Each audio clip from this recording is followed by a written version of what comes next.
Good morning and welcome to another variable rate update. If you are getting this video or read this video at a later date, we're talking about, we are right on Family Day 2022. So here's where variable rates are. Here's my thoughts this week with what's going on. First of all, we see a ton of economists and a ton of reports around people backing off the amount of rate hikes, where we saw, 5, 6 rate hikes. It's no longer being reported. We're seeing 1 to 3 rate hikes from some, legitimate and credible sources.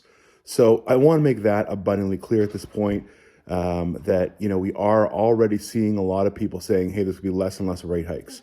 Let's back up a little bit. And I know this is a little bit redundant, but what is going to cause a rate hike? So rate hikes are caused by trying to curb growth and specifically inflation. So by first blush, it seems rates going up is inevitable, right?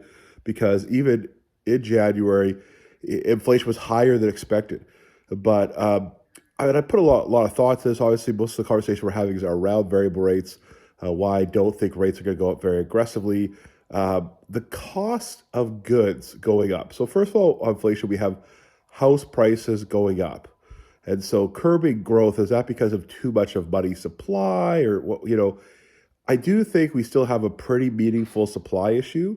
We are seeing, for example, as opposed to a ton of other things that people say, one thing that we're seeing on the ground is we see I'm calling it house hoarding. So, we might have had clients before that said, I'm going to buy this house and rent it out.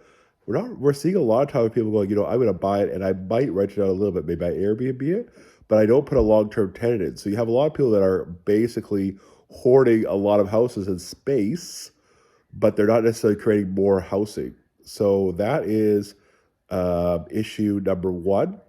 So that would be that, and raising rates is not going to change that. We talk about raising rates on goods and services, so like the cost of food going up and that type of thing. I wonder, and it seems evident to me that lots of that is not necessarily, runaway, I guess, money supply as it is more operational costs being priced into things. So we think about, goods, be it supply chain issues. So, companies paying more for storage, more to get across the border, more to ship things. All those types of things are issues that exist that are causing prices to go up.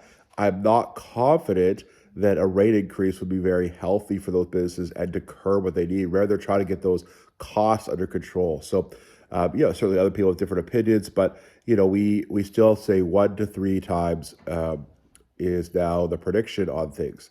Lastly, I just want to leave you also with this thought: what if we're completely wrong? And I've done this a number of times. We see a lot of people saying, "Oh, rates will double." So remember, the overnight rate or prime rate, which is translates to prime rate, 2.45. So minus 1, 2.45 minus 1 would equal the 1.45. So if I start going rates up, so like if in March, when I think they move rates, which I think they do move rates, 1.4, now we're at 1.7, now we're at 1.95, now we're at 2.2, now we're at 2.45, now we're at 2.7. So we're talking about, and right now you lock it at 2.79.